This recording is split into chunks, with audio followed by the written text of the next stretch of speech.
Subhanaka la ilma lana illa ma 'allamtana innaka antal alimul hakim.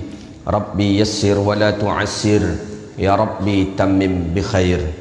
Allahumma bika asbahna wa bika nahya wa bika namut wa ilaikan nusyur. Asbahna ala fitratil Islam wa ala kalimatil ikhlas wa ala dinin nabiyuna Muhammadun sallallahu alaihi wasallam. Radina billahi rabba wa bil islami dina wa bi Muhammadin sallallahu alaihi wasallam nabiyya wa rasula, amma ba'du. Puja dan puji syukur kepada Allah. Alhamdulillah, di waktu yang mulia ini Allah izinkan kita bisa duduk di rumah Allah, bisa senang dan menetap di rumah Allah untuk i'tikaf, dan mudah-mudahan yang kita lakukan ini bagian dari amal soleh dan kebaikan kita kepada Allah Subhanahu wa taala. Amin ya rabbal alamin. Salawat dan salam kepada Nabi yang agung, Nabi yang mulia, Rasulullah Muhammad sallallahu alaihi wasallam. Allahumma salli wa sallim ala nabiyyina Muhammadin wa ala alihi wa sahbihi ajma'in. Yang tidak jamaah tetap di Nurul Huda, saya informasikan sedikit, ada yang meninggal dunia jamaah kita. Yang bapak itu kadang kalau tak ada imam beliau jadi imam. Kalau tak ada imam beliau jadi imam. Mungkin di antara kita ada terpayang bapak itu cukup lanjut usia, yang jenggotnya putih itu biasanya duduk bagian belakang terus itu. Enggak, kalau pengajian saya tak pernah sini beliau duduk, selalu di belakang duduk. Di belakang beliau selalu duduk. Namanya siapa nama beliau? Rasman. Kemarin saya terlambat dapat info, tapi alhamdulillah saya dapat pergi ke makam, ke kuburan beliau. Jadi kita maafkan kalau ada kesalahan beliau kepada jemaah yang hadir. Kemudian mudah-mudahan Allah terima amal kebaikannya, dan kita bersaksi dia termasuk orang yang baik, dan kita bersaksi termasuk beliau orang yang saleh. Kita baca Al-Fatihah. Al-Fatihah. A'udzubillahi minasyaitonir rajim. Bismillahirrahmanirrahim. Alhamdulillahirabbil alamin. Iyyaka na'budu wa iyyaka nasta'in. Bismillahirrahmanirrahim. Babu fadli du'afatil muslimin wal fuqara'il khamilin. Ini bab tentang kelebihan orang-orang kaum muslimin yang lemah. Yang lemah, wal fuqara' dan fakir. Hadis ini memberikan gambaran kepada kita bahwa jangan kita menyepelekan orang-orang yang lemah. Jangan kita menyepelekan orang-orang yang fakir dari kalangan muslim. Maka dikhususkan satu bab oleh Imam Nawawi. Dikhususkan bab itu oleh Imam Nawawi. Bab itu berbunyi bab kelebihan orang-orang lemah dari orang muslim dan kelemahan daripada orang-orang fakir. Jadi orang-orang fakir, orang-orang yang lemah dari orang muslim memiliki kelebihan. Apa kelebihannya itu? Ini hadis ini yang akan kita baca insya-Allah. Jadi kita kalau kita miskin, kita fakir, jangan kecil hati. Kita memiliki kelebihan, kata Nabi. Ada kelebihan yang Allah berikan kepada kita. Jadi kita miskin, alhamdulillah. Kita fakir, alhamdulillah. Tapi ada kelebihan yang Allah berikan kepada kita. Dalam ayat Allah Subhanahu wa taala berfirman, "Wasbir nafsaka ma'al ladzina yad'una rabbahum bil ghadati wal 'ashyi yuriduna wajhah wa la ta'du 'ainaka 'anhum." Kata Allah dalam Al-Qur'an, dan bersabarlah, sabarlah diri engkau bersama orang-orang yang meminta mereka kepada Tuhan mereka, kepada Allah. Di waktu pagi, di waktu petang, dia memohon, meminta kepada Allah. Yuriduna wajah, mengharapkan ridha dan kasih sayang Allah. Wala ta'du 'ainaka 'anhum, dan jangan engkau berpaling daripada mereka. Jadi kita dianjurkan bersabar dengan orang-orang yang saleh di dekat kita. Jadi ada orang yang tak mau bersabar. Teman saya itu terus saja dalam pengajian katanya. Nanti keluar pengajian itu juga. Dalam pengajian itu juga, tak maulah, saya ingin mencari teman yang lain, kata dia. Berarti tak sabar dia. Karena berteman dengan orang pengajian ini tak ada dapat, kata dia. Malah cerita itu aja, kata dia. Tak dapat apa-apa kita. Dia cari, berusaha mencoba mencari teman yang lain. Berarti dia tidak sabar kalau yang teman ini dia tinggalkan. Maka ini kebanyakan kita kadangkala kalau sudah dapat teman yang baru yang merasa selesai kita dengan teman tadi, teman lama kita tinggalkan. Itu tak boleh. Tak sabar kita. Kita teman lama kita bawa, teman baru pun kita dapat. Itu dianjurkan dalam syariat. Jadi bukan berarti teman lama ini kita tinggalkan. Malah ada bahasa orang kita, sianu titip salam kan. Oh iya, ini tu dulu kawan lama tu katanya. Kawan lama, dulu kawan lama, kini tak kawan lagi. Dulu kawan lama tu katanya, dulu. Kalau bisa jawabannya bukan pakai kalimat dulu. Oh iya, dia sahabat saya. Kan begitu dia. Tak ada sahabat dulu dengan sahabat sekarang. Berarti kalau dibedakan, ya dulu dia sahabat saya, berarti kini lawan awak tanya berarti. Maka tak boleh. Wasbir, sabar. Sabar. Walaupun kadang teman tadi dia miskin, walaupun teman tadi dia fakir, tapi dia dekat dengan Allah. Yad'una rabbahum bil ghadati wal 'ashi. Mereka selalu bermohon kepada Allah di waktu subuh, di waktu pagi dan di waktu petang. Pokoknya kalau kita berteman dengan orang soleh, berteman dengan teman yang baik, sabarlah kita. InsyaAllah Allah beri suatu kemuliaan kepada kita. Hadis yang pertama, an Harisah ibni Wahbin. Harisah ibni Wahbin ini sahabat Nabi SAW. Ini laki-laki ni, cuma namanya nama pedusi. Harisah itu kalau di Arab laki-laki, sama dengan jihad. Di kita jihad di sini nama laki-laki. Kalau di Arab jihad itu nama perempuan. Saya punya teman namanya Abdul Ghani. Abdul Ghani punya adik namanya Jihad. Awalnya saya kira Jihad ini laki-laki. Rupanya Jihad itu perempuan dia. Harisah, kalau kita pakai sah-sah itu Harisah ni, itu biasanya di kita laki-laki perempuan, ya kan? Seperti biasanya kita bilang Syarifah, atau apa lagi yang pakai pah-pah itu, yang pakai sah-sah di belakang itu. Fatimah, Khadijah.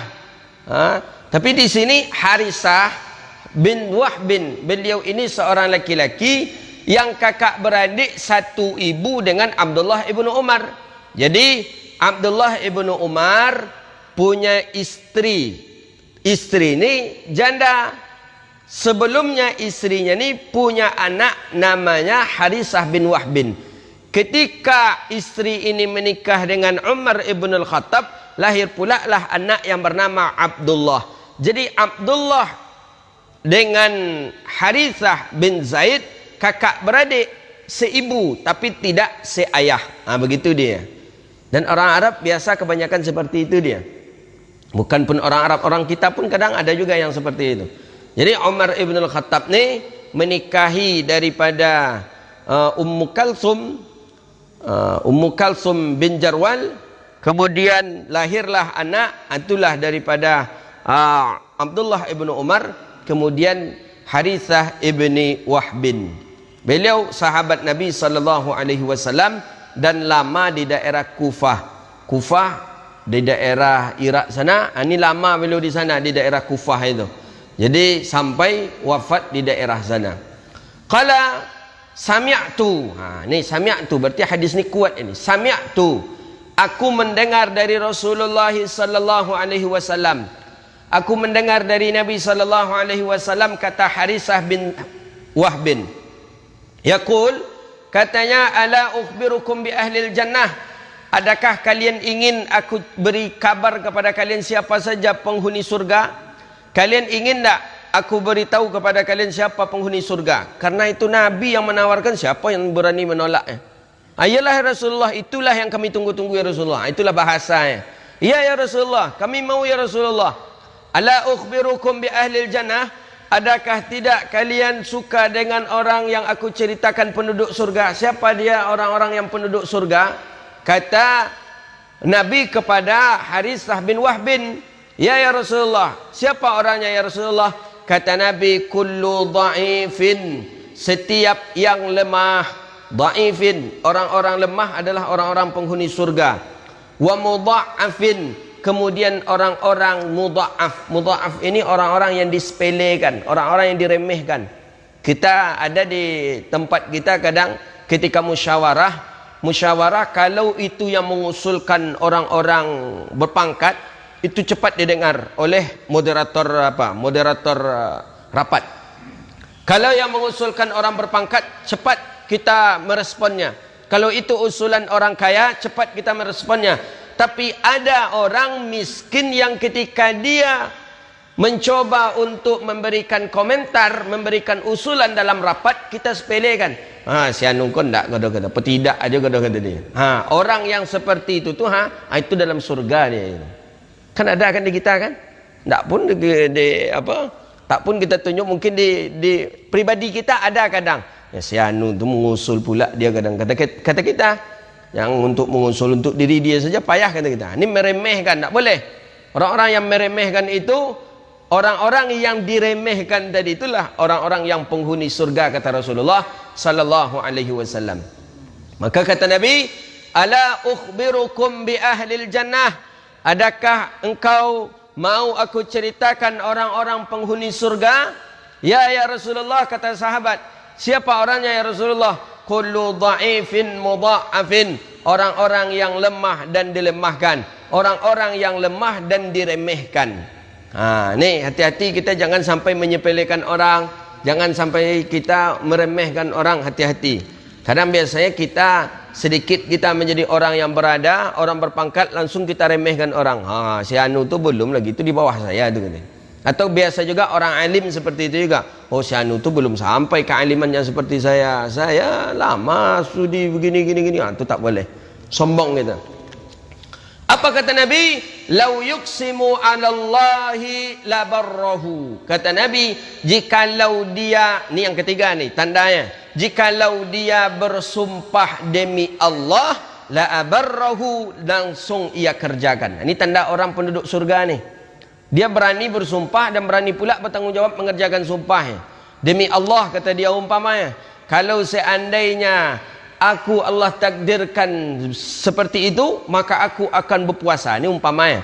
Demi Allah, kalau seandainya dia bersumpah dia, atau ketika dituduh dia bersumpah, demi Allah aku tidak melakukan kecurangan, kata dia umpamanya, la abarrahu, maka orang itu termasuk bagian daripada penghuni surga Allah Subhanahu wa taala. Sumpah berbeda dengan nazar. Kalau nazar itu tidak perlu memakai kalimat wallahi. Cukup dia mengatakan wajaba alayya. Kalau seandainya anakku seandainya anakku sehat dari penyakitnya ini, maka aku bernazar menyembelih seekor kambing dan aku hadiahkan kepada. Itu nazar namanya itu. Atau tidak pun ia bunyikan nazarnya, maka wajib kepadaku, kata dia umpama. Kalau anakku sembuh, maka wajib kepada diriku untuk menyembelih seekor kambing. Itu jatuhnya nazar itu. Bukan daripada sumpah. Itu nazar. Jadi nazar itu wajib kita lakukan. Cuman nazar ini ibadah orang yang kikir, kata Nabi. Ibadah orang yang kikir. Kenapa ibadah orang yang kikir? Kalau hendaknya bernazar, dia tak akan melakukan ibadah itu. Jadi kalau hendak dia bernazar, tak akan pernah dia menyembelih kambing. Kalau hendak bernazar, tak akan pernah dia masak kambing mengajak orang ke rumah. Makanya nazar itu ibadah orang yang kikir. Tapi kalau kita terdesak, bolehlah bernazar, tak apa-apa. Cuman jangan umpamanya bernazarnya, tapi nazar ni nazar yang tidak kepada suatu halal menjadi haram, atau yang haram menjadi halal. Maksudnya bukan suatu kewajiban. Kalau anakku sehat dari penyakitnya ini, maka aku akan solat subuh. Itu tak sah nazar itu. Tak sah nazar, karena memang wajib dia solat subuh. Jadi tak wajib dia, atau itu tak sah nazar. Atau katanya umpamanya, kalau seandainya anakku sehat dari sakitnya, maka aku tidak akan berpuasa di Ramadan. Itu juga tak sah daripada nazarnya. Jadi nazar itu sesuatu yang tidak menjadi titipan wajib dari Allah, atau sesuatu yang tidak halal kemudian kita haramkan atau yang kita halalkan. Itu dia. Jadi nazar berbeda dengan sumpah. Sumpah itu boleh dan berlakunya sumpah dalam fikih kalau dengan memakai dengan 3 kalimat. Wallahi, ballahi, tallahi. Jadi kalau kita waw bata katanya. Ini huruf qasam namanya. Kalau ada huruf qasam ni, mesti baris di belakangnya kasrah, baris khafat. Wallahi, bukan wallahu. Kalau demi Allah, wallahi. Ballahi, ba awalnya. Tallahi dengan ta. Jadi wallahi, ballahi, tallahi. Ada yang mengatakan wallahi, billahi, tallahi. Jadi mesti harus dengan ada kalimat itu, baru dianggap itu sebagai sumpah. Tapi kalau tidak, enggak. Atau dengan kalimat asmaul husna, dengan rahmannya Allah aku bersumpah, boleh dia. Tapi selain daripada itu tidak. Apa contohnya? Seperti dengan masjid. demi Masjid Nurul Huda saya bersumpah, itu tak berlaku sumpah ini. Atau dengan apa lagi, dengan demi Al-Quran kata dia umpamanya, tapi Quran tidak dia pegang, itu juga tidak. Makanya saya sampai sekarang pun belum apa itu Pak Ahmad, coba nanti dikaji ulang Pak tentang sumpahnya pejabat ni macam mana ini Pak. Coba Bapak ulang nanti kajiannya di parlimen. Karena kalau menurut saya Pak, wajar mereka berdusta kadang Pak. Wajar mereka berdusta, wajar mereka membuat salah. Mereka bukan bersumpah.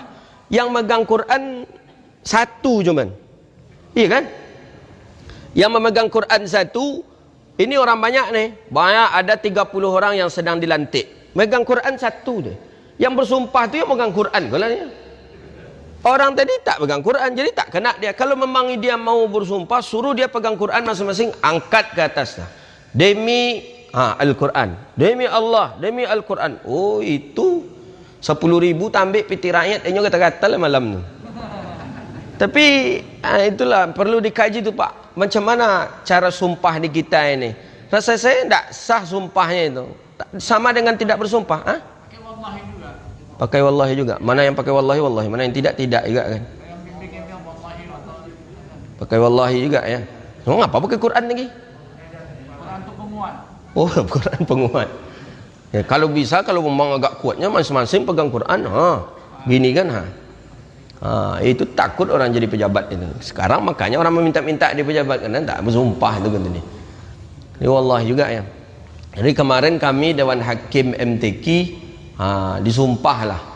Jadi kenapa disumpah Dewan Hakim MTQ ini? Karena ada kejanggalan dan kebocoran. Jadi sebenarnya aib itu, masa ustaz semua disumpah, tapi macam mana lagi? Ustaz ini juga manusia kadang dia. Jadi disumpah. Kenapa disumpah oleh gubernur ketika itu? Karena memang ada soal ini yang sudah bocor. Kadang ada tip-tipan ke Dewan Hakim, ini Dewan Hakim, ini dari daerah ini bagus nih, ini. Kalau sudah disumpah, nak berani Dewan Hakim, rupanya kecolongan juga. Ada soal yang ketika kemarin itu, ketika syarhil Quran, kecolongan. Jadi baca, kita MTQ-nya di Riau, yang terbaca di atas tertulis soal provinsi Kalimantan. Ujian di Riau tapi soal Kalimantan. Berarti kenapa ini? Berarti ini ada suatu yang tak betul ini. Itulah dia. Jadi makanya sumpah boleh, tidak mengapa untuk menguatkan. Maka di dalam hadis baginda Nabi itu kan jelas al-mudda'i yamin ala man ankara. Kata di dalam hadis Nabi SAW, al-bainatu ala mudda'i wal yamin ala man ankara. Bayyinah ala mudda'i, maksudnya orang yang mendakwa itu dia mendatangkan saksi, sedangkan orang yang terdakwa itu dia mendatangkan sumpah. Itu dia. Jadi kalau kita tertuduh umpamanya, cukup kita dengan bersumpah kalau memang kita tidak melakukan, dan orang yang menuduh kita mesti mendatangkan saksi. Itu dia. Jadi kalau tak ada saksi, tak bisa kita mendakwa ini. Kalau itu bagian daripada sekedar tuduhan saja. Jadi kata Nabi, "Lau yuqsimu 'ala Allahi la abarrahu." Kalau seandainya mereka ini bersumpah kepada Allah dengan memakai kalimat demi Allah, wallahi la abarrahu, mereka akan melakukannya. Ini tanda penghuni dari surga. Ala ukhbirukum, adakah engkau, ala ukhbirukum bi ahdin nar? Sekarang aku sampaikan pula, tahu nak kalian siapa orang-orang penghuni neraka? Siapa saja yang penghuni neraka? Kata Nabi sallallahu alaihi wasallam. Nak tahu kami ya Rasulullah? Kata Nabi, kullu utalin, setiap orang yang kasar dia. Ni ada ni di kita, ada orang yang kasar. Nak ada lembutnya. Kalau bercakap yang keluar dari muncung itu caruit aja. Ada, tak jarang kalimat-kalimat yang baik. Utulin, kasar betul dia. Kemudian jawadin, kejam. Sudah kasar, kejam lagi. Ini jawazin. Jawaz, bukan jawaz dengan zal. Jawazin dengan zat. Ini kejam ini. Kejam termasuk menganiaya. Itu kejamnya. wal mustakbiri, kemudian orang yang sombong. Jadi orang yang kasar, orang yang kejam, orang yang sombong, ini orang-orang dalam neraka Allah Subhanahu wa taala. Kejam ini boleh juga kita mengartikan kepada orang yang kejam ini kepada orang yang apa ya? Yang kejam ini kepada kasar. Kasar sudah, kejam ini kepada zalim lah. Kepada zalim. Orang kejam, zalim itu sama. Ini jawaz ni termasuk ni, hati-hati ni. Kita yang membunuh binatang, yang membunuh hewan, maka bunuhlah dia dengan sesuai syariat. Dalam arti kata tidak dibakar, kemudian tidak diperlambat pembunuhannya. Kalau kita lakukan lambat membakarnya, kemudian kita lambatkan pembunuhannya, berarti kita termasuk jawal. Hati-hati itu penghuni daripada surga. Semut banyak semut, kita masukkan bensin, kita masukkan api, itu jawaz kita. Atau kita ada umpamanya ya, ada ular umpamanya. Ada ular, kita tengok ular ni selalu menakut-nakuti kita. Dapat sekali ular ni, kita putuskan ekornya dulu. Hansur-hansur ekornya dulu. Seminggu setelah itu hansur pula ke pinggang, ke depannya balik. Hansur-hansur, itu jawaz namanya. Tak boleh, hati-hati. Atau kita menyiksa, atau kita punya maaf, ada anjing tetangga kita. Anjing tetangga kita ni payah kita rasanya. Setiap lewat dia terus digonggongnya. Setiap lewat digonggongnya. Kita beli racun tikus, merek Timek kalau tak salah saya, itu ada namanya Timek. Dia ambilnya, dia campur ke nasi, dikasih ke anjing. Lama-lama kurus badan anjing tadi, kemudian anjing mati. Itu jawaz namanya. Itu tak boleh itu. Tak boleh. Jadi hati-hati kita. Termasuk nanti pas menyembelih nanti hati-hati. Jangan sampai menghina atau jangan sampai mensiksa daripada binatang. Kalau itu berarti kita jawaz, berarti neraka Allah untuk kita. Hati-hati.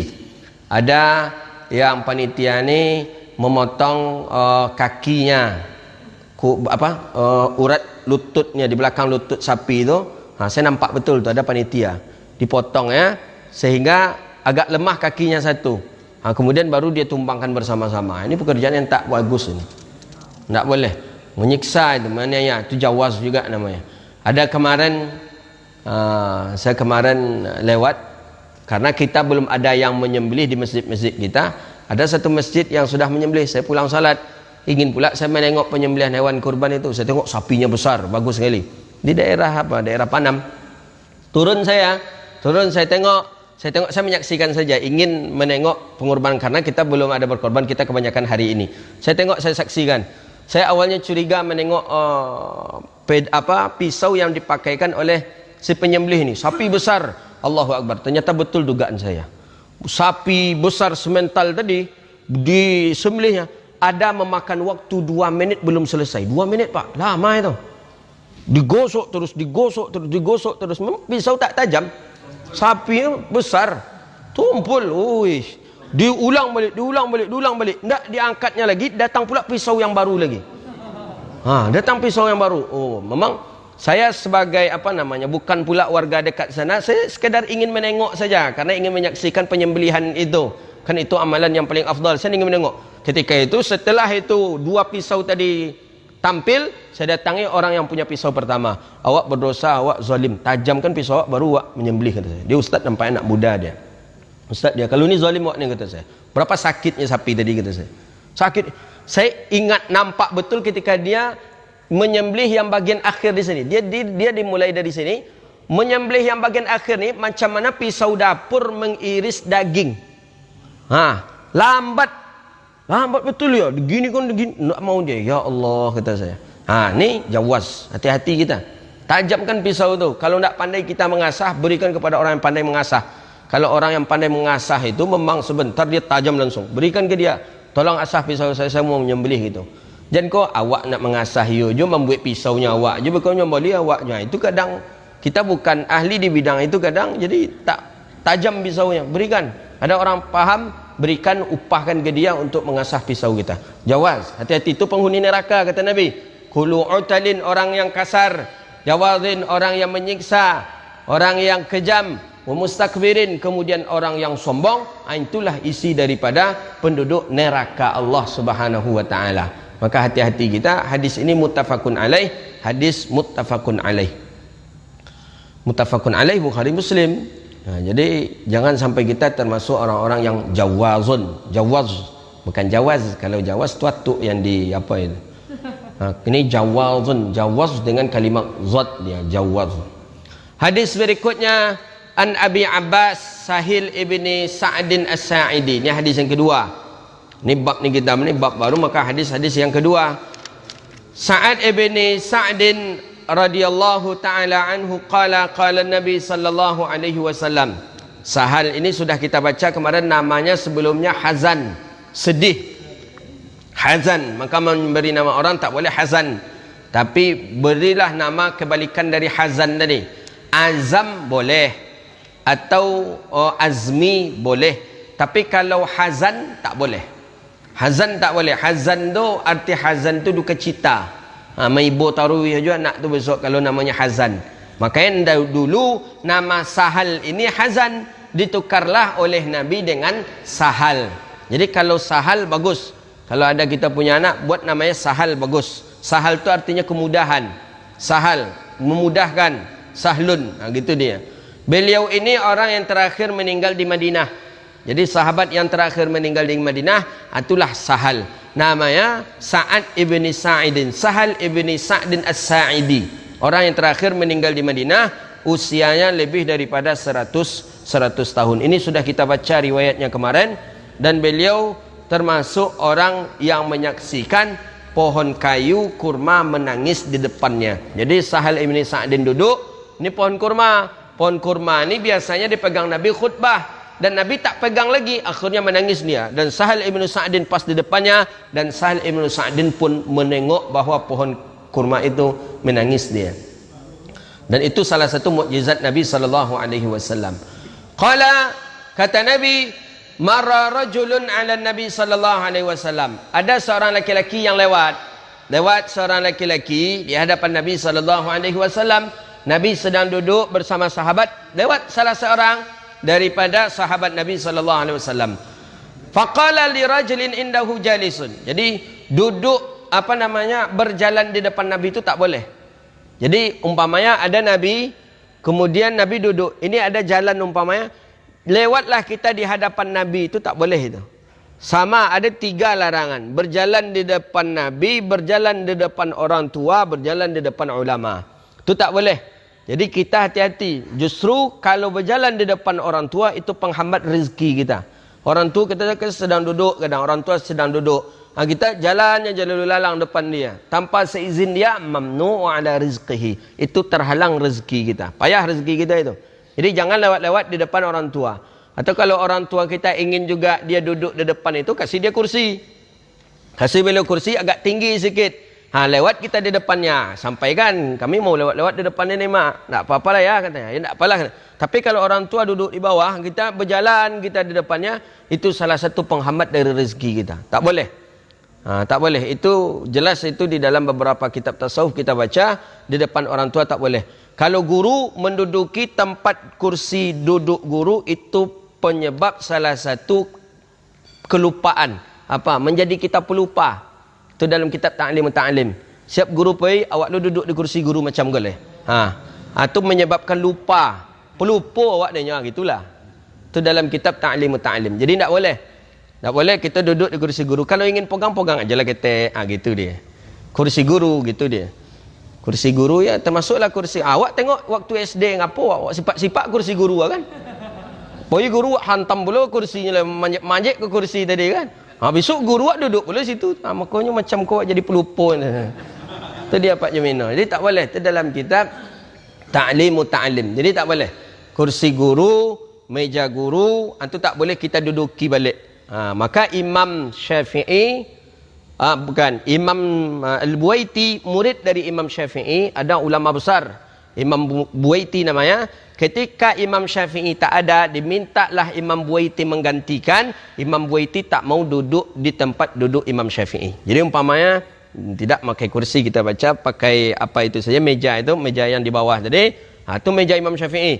Imam Buaiti kalau diminta, Imam Buaiti akan mengajar di sampingnya. Di samping tempat daripada Imam Syafi'i. Begitu juga tempat salat. Tempat solat, itu tempat solat umpamanya imam atau makmum di sini imam, siapa solat Imam Syafi'i. Ketika sajadah tadi itu sajadah yang dipakai oleh Imam Syafi'i, ketika Imam Syafi'i tak ada, digulung sajadah tadi diganti dengan sajadah beliau. Tak mau dia memakai yang punya guru tadi. Karena itu salah satu menyebabkan hilangnya hafalan kita. Awak itu nak kita perhatikan, awak lantak je lah guru lah. Nak ada ustaz tu lah, awak pula lah kata kan. Besok pula lah etong kata dia kan. Banyak kalau kita kaji ta'lim tu banyak betul dalam ta'lim tu larangan. Termasuk dalam ta'lim tu membaca tulisan yang ada di kubur. Membaca tulisan yang tertulis di mejan itu, itu tak boleh kita baca. Jadi sekali saja membaca tulisan yang ada di kubur itu katanya bisa menghilangkan 5.000 hafalan. Jadi kita punya 5.000 kosakata, jangan dibaca. Jadi saya bertanya ke Syekh dulu, saya masih ingat waktu mengaji kitab ta'lim itu dulu. Syekh, kaifa naqra? Bagaimana pula kami tidak membacanya, kata saya. Sedangkan dia tertulis. Ya kan, ketika kita masuk ke kuburan tertulis si anu wafat sekian. Jadi macam mana tak terbaca? Pasti dibaca, Syekh. Jadi kata beliau, sengaja membacanya itu tak boleh. Tapi kalau nampak kemudian terbaca, dah alihkan balik. Seperti umpamanya kotak infak atau bangunan masjid. Ya, terbaca dalam hati saja. Tidak kita kan ada memang kita baca betul. Bersihkan, baca elok-elok tu. Wah, ikut ya kuburan syanu. Kunya bukti syanu. Ternyata itu tu termasuk menghilangkan hafalan. Jadi banyak dalam taklim tu banyak pantang ada. Menyapu malam hari tak boleh di dalam taklim tu. Kemudian menjahit baju yang sedang dipakai. Tak boleh. Saya sedang memakai selendang ni, sobek ni. Saya ingin menjahit sorban saya yang sobek ini. Saya ambil penjahit langsung dalam keadaan terpakai. Itu taklim melarang itu, tak boleh. Bagus itu ngaji taklim itu gitu. Jadi jahit. Ini baju sedang terpakai ni. Tak boleh ni. Ini salah satu penyebab fakir miskin. Tak apa pula kaitannya tak tahu saya. Cuma di dalam itu disebutkan salah satu menyebabkan seseorang itu miskin, diantaranya menjahit baju yang sedang terpakai, kemudian menyapu di malam hari, kemudian apa lagi yang menyebabkan fakir itu banyak. Itu adab-adab. Jadi ta'lim tu kitab adab-adab dalam mengaji. Bagus kita baca itu bagus sekali itu kitab itu. Terjemahannya banyak sekarang. Boleh nanti dibeli kitab namanya Ta'lim. Kitab Ta'lim tu karangan Imam Az-Zarnuji. Itu bagus untuk adab-adab kita sebagai penuntut ilmu. Dia menjahit baju yang senang terpakai, tak boleh. Ya, orang dulu juga melarang ini, tak boleh, bahaya ini. Cuman di sana lain lain terjemahannya. Kemudian qala marra rajulun, jadi berjalan di depan Nabi tak boleh. Tapi sahabat ni berjalan bukan di hadapan Nabi. Sahabat ini berjalan dia di samping baginda Nabi. Jadi ini baginda Nabi berkumpul dengan para sahabat. Nabi berkumpul dengan para sahabat. Berjalanlah salah seorang sahabat Nabi sallallahu alaihi wasallam. Faqala li rajulin indahu jalisun. Nabi bertanya kepada orang-orang yang sedang duduk ni. Kata Nabi, ma ra'yuka fi hadha? Apa pendapat engkau tentang orang tadi? Yang lewat tadi itu apa pendapatmu? Menurutmu macam mana si anu yang baru lewat tadi? Begitu dia. Nabi bertanya ini untuk menguji sahabat. Kalau sahabat yang hobi bergunjing itu panjang besok. Oh, si anu itu tak betul tu Rasulullah begini. Nabi menguji para sahabat. Ma ra'yuka, apa pendapat engkau dengan orang yang baru lewat tadi, kata Rasulullah. Faqala, kemudian para sahabat yang duduk menjawab, rajulun min asyrafin nas. Yang lewat tadi itu bangsawan ya Rasulullah. Dia orang bangsawan, dia orang kaya ya Rasulullah. In khataba ayunkaha wa in syafa'i syafa'. Kalau seandainya dia meminang seorang perempuan, itu langsung diterima oleh perempuan tadi. Itu kata sahabat tadi yang duduk. Dan kalau dia meminta sesuatu kepada orang, minta bantuan kepada orang, orang akan langsung mau membantunya ya Rasulullah. Nabi diam saja. Jadi dipujilah oleh sahabat yang duduk tadi, orang yang lewat tadi. Menurut kalian macam mana si anu yang lewat tu, kata Nabi. Oh, si anu tu ya Rasulullah orang kaya, dia orang bangsawan. Dia kalau dia meminang perempuan langsung diterima oleh perempuan itu. Dan ketika dia minta tolong ke orang langsung ditolong orang. Nabi diam. Tak lama lewat pula orang satu. Thumma marra rajulun faqala, datang laki-laki satu tu lewat pula dia, ada orang baru yang lewat. Mara'aika fi hadza? Kalau laki-laki yang baru lewat ni macam mana? Kata Nabi kepada sahabat, faqala ya Rasulullah, Nabi, kalau laki-laki yang baru lewat tadi itu fuqara, orang miskin. Orang miskin. Hadza hurain in khataba la yunkah. Kalaupun dia meminang perempuan, perempuan berfikir untuk menerimanya. Sampai mana itu cakap sahabat. Pajaban sek tu kata dia. Miskin dia tu kata dia. Kalau dia meminang orang, perempuan pun belum tahu menerimanya. Wa in syafa'a la syafa'. Kalau dia minta bantu ke orang, orang lambat membantunya itu ya Rasulullah. Karena miskin tadi. Qala in la yusma' li qawli qala Rasulullah sallallahu alaihi wasallam. Nabi diam, Nabi dengar saja perkataan sahabat tadi. Kemudian Nabi katakan, hadza khairum min mil'ul ard misla hadza. Kata Nabi sallallahu alaihi wasallam, laki-laki yang kedua tadi itu jauh lebih mulia dibandingkan dengan yang pertama seluruh isi dunia. Jadi kalau dunia ni diisi oleh orang yang pertama lewat tadi, belum sebanding dengan yang satu yang baru lewat ini. Jadi dalam arti kata, orang fakir, orang miskin yang baru lewat tadi, yang dinilai adalah al-muslim. Ternyata yang lewat itu adalah muslim. Muslim walaupun dia fakir, muslim walaupun dia miskin, maka kemuliaan dia memenuhi daripada kemuliaan orang-orang kaya yang sombong. Itulah dia. Makanya salah satu yang tertulis di dalam tongkat Nabi Musa alaihi salam, al-ghaniyun la yafqahu bimalihi fahuwa qarun. Orang kaya yang sombong, orang kaya yang tidak mau menafkahkan hartanya, maka dia adalah qarun. Tapi katanya di dalam itu, wal faqiru la yusbiru ala faqirihi fahuwa kalbun. Orang fakir yang tidak sabar dengan kefakirannya, maka dia sama dengan kalbun. Kalbun tu bahasa Arab, bahasa awaknya wow. Kalbun. Kalbun hati, kalau kalbun anjing. Jadi katanya orang fakir yang tidak sabar dengan kefakirannya, maka dia sama dengan maaf anjing. Itulah dia.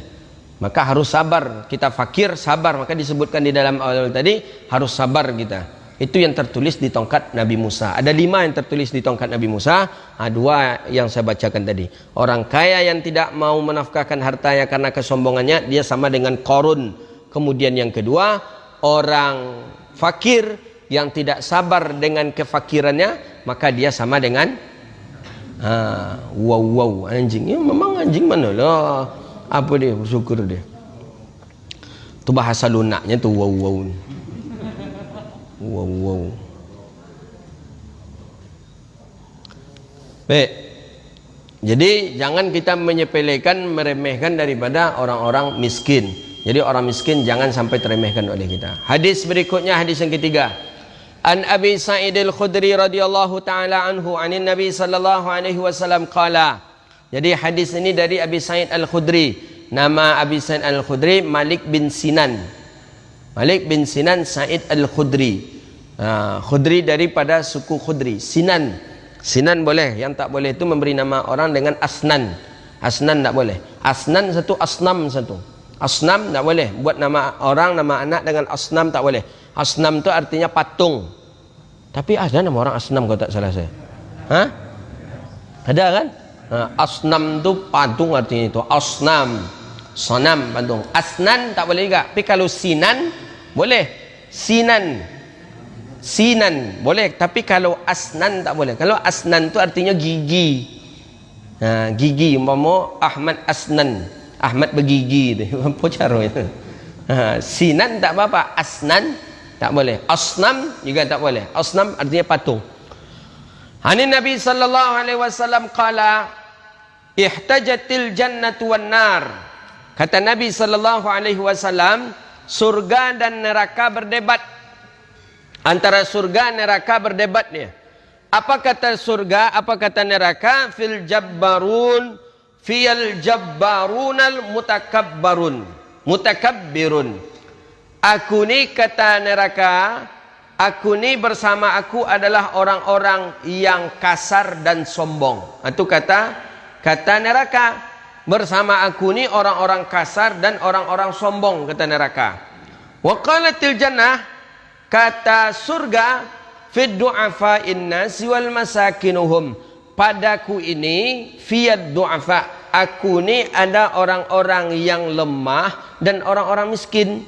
Jadi kata surga, pada aku ini orang-orang lemah dan orang-orang miskin. Kalau neraka tadi mengatakan, aku ni pada diriku ni adalah orang-orang yang sombong dan orang-orang kasar. Faqadallahu bainahuma, kemudian Allah berikan, Allah sampaikan, Allah ucapkan, faqadallah, kemudian Allah faqadallah, kemudian bainahuma annaki rahmati, kemudian Allah katakan bahwa surga itu adalah rahmatku dan neraka itu adalah azabku. Maka beruntunglah orang yang masuk kepada rahmatku dan celakalah orang yang mendapatkan azabku. Tapi likailukuma alayya mil'uha, dan untuk memasuki keduanya itu adalah keputusanku. Jadi jelas di sini bahwa ketika neraka dengan surga berdebat, kata surga, aku ni orang baik-baik padaku. Kata neraka, aku ni orang yang sombong dan orang-orang yang kasar. Kata surga, aku ni orang-orang lemah dan orang-orang miskin. Jadi berdebat seperti itu, langsunglah Allah mengatakan bahwa surga itu adalah rahmatku, neraka itu adalah azabku. Beruntung orang yang masuk surga dan celakalah orang yang masuk ke dalam neraka Allah Subhanahu wa taala. Jadi dari hadis ini jelas bahwa orang yang lemah ada di surga, orang yang kasar ada di dalam neraka Allah. Hadis berikutnya yang keempat, an Abi Hurairah radhiyallahu taala an Nabi sallallahu alaihi wasallam, innahu la ya'ti rajulun azimun samin. Datang nanti ada seorang, innahu, sesungguhnya Nabi sallallahu alaihi wasallam mengatakan, kata Nabi, la ya'ti rajulun, datang seorang laki-laki yang azimun samin, besar badannya. Saminun, yang besar badannya, kemudian gemuk. Samin itu artinya gemuk. Jadi kalau ada orang yang agak gemuk badannya, berisi badannya, bolehlah kita panggil dengan samin. Samin itu artinya gemuk. Ada laki-laki yang gemuk dia, saminun, berdiri dia tinggi, samin dan gemuk lagi.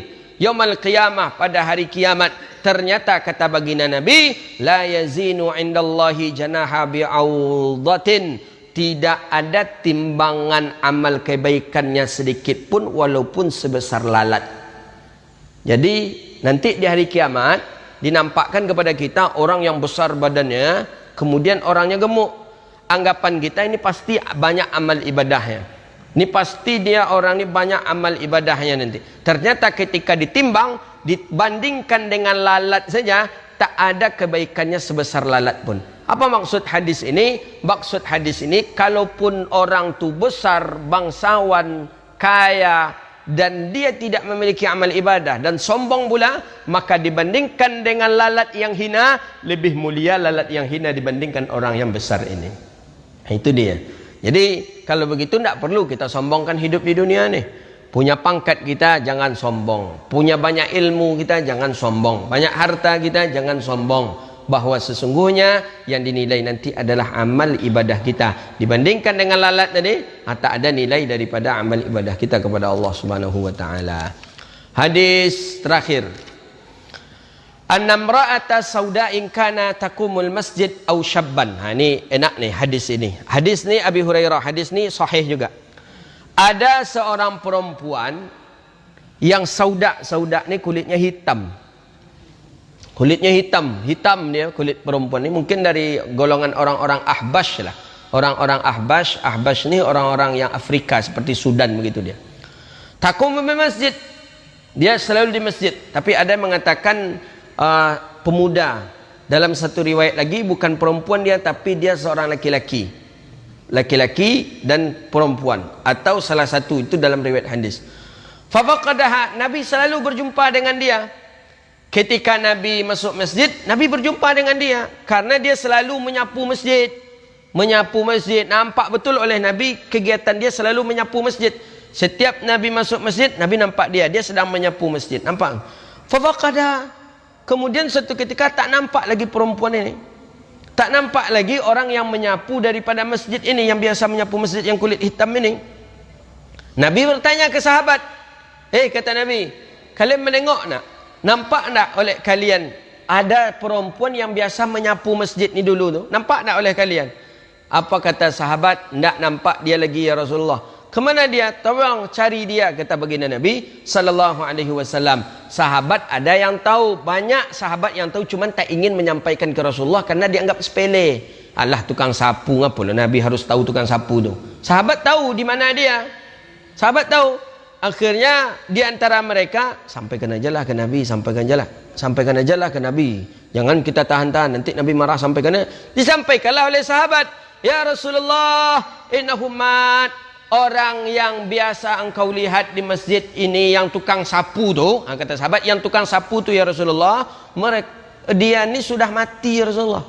Sudah meninggal, kata Nabi. Sudah ya Rasulullah. Kata Nabi, afala kuntum azzantumuni bihi.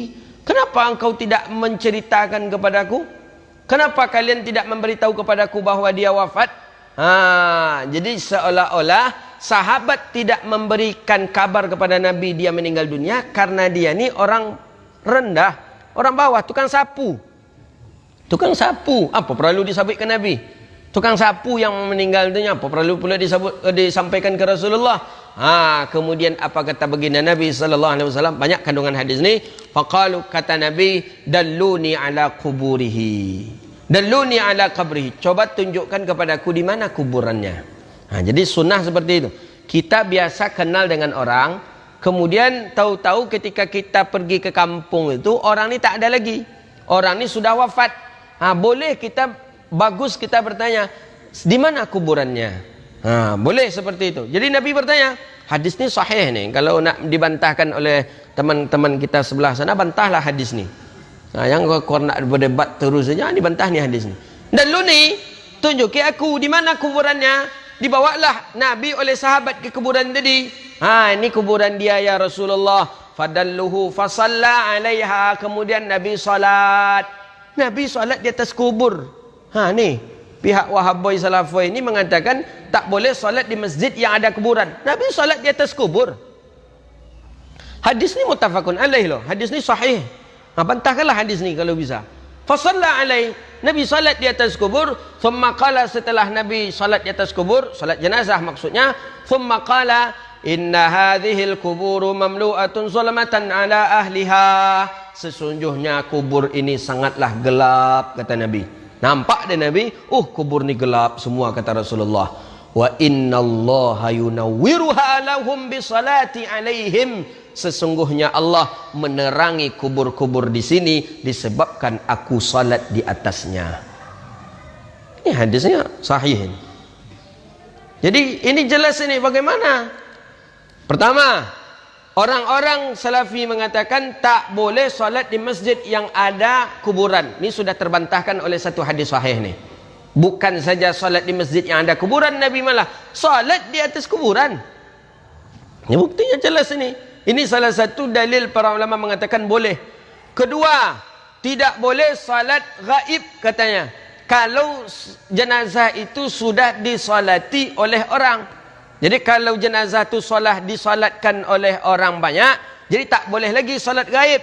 Lah buktinya tukang sapu ni sudah disolatkan oleh orang sebelumnya. Kenapa Nabi juga salat jenazah? Boleh ternyata salat gaib. Jadi umpama kita punya sahabat yang sudah meninggal dunia, kemudian kita tak sempat untuk melayatnya, atau mungkin orang tua kita, datang kita, salat kita balik, boleh Nabi melakukan ini kepada tukang sapu. Ini hadisnya sahih ini.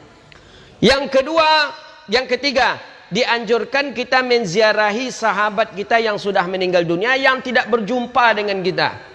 Dalam arti kata, kita punya teman jauh di daerah, umpama daerah manalah, kita anggap di daerah Kufah atau Basarah sanalah dia. Kemudian kita jalan ke sana tak jumpa lagi dengan sahabat ini. Si Anu mana? Kata teman-teman, si Anu lah meninggal baru tahun yang lalu, kata dia. Baru juga tahun yang lalu meninggal. Buatlah saya ke kuburan, sunnah hukumnya. Kita minta tunjukkan di mana kuburannya. Setelah sampai ke kuburan tadi, kita berziarah, itu hukumnya sunnah. Ini dia. Jadi hadis ni banyak sekali makna. Jadi disebabkan karena Nabi salat di kuburan tadi, kemudian orang-orang yang di bawah kuburan tadi mendapatkan mendapatkan ketenangan, mendapatkan cahaya dari Allah Subhanahu wa taala. Di sini sangat jelas sekali kata ulama, hadzal dalil, inilah dalil bahwa dianjurkan berziarah kubur. Maka ziarah kubur itu banyak hadisnya. Bukan saja hadis dalam Sahih Muslim, ini hadis ini kan menunjukkan ziarah kubur. Nabi berziarah ke kubur ini. Nabi tak berdoa, ini buktinya Nabi berdoa, salat Nabi di atas kuburan kan sama dengan doa Allahumma fillahu warhamhu wa'afi wa'fu anhu. Maka oleh karena itu, siapapun yang meninggal dunia, jangan kita sepelekan jenazahnya, jangan kita remehkan jenazahnya, walaupun itu orang miskin, walaupun itu orang fakir, bisa saja di mata Allah Rabbun Jalla Jalaluh itu satu kemuliaan. Jadi faka'annahum saghar wa amraha wa amruhu au amruhu. Jadi seolah-olah sahabat kenapa tidak memberikan kepada Nabi berita ini? Karena sahabat menganggap ini kan orang fakir, ini kan cuman orang miskin. Tak apalah Nabi untuk tidak mengetahui. Ternyata yang dilihat Nabi adalah pekerjaannya itu adalah sebagai tukang sapu. Hadza wabillahi at-taufik. Banyak, ada 5 hadis kita baca, alhamdulillah. Kalau satu hadis kata Imam Abi Zar Al-Ghifari, sahabat Nabi, kalau satu hadis sama nilainya dengan 100 rakaat, berarti 5 hadis 500 rakaat. Alhamdulillah. Mudah-mudahan Allah terima amal ibadah kita.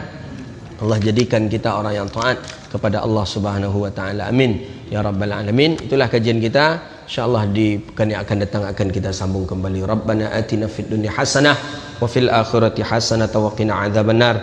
Allahumma barik lana fi auladina wa dhurriyyatina wahfazhum wa la tadurruhum wafiqna wafiqhum li ta'atik warzuqna birrahum bi rahmatika ya arhamar rahimin.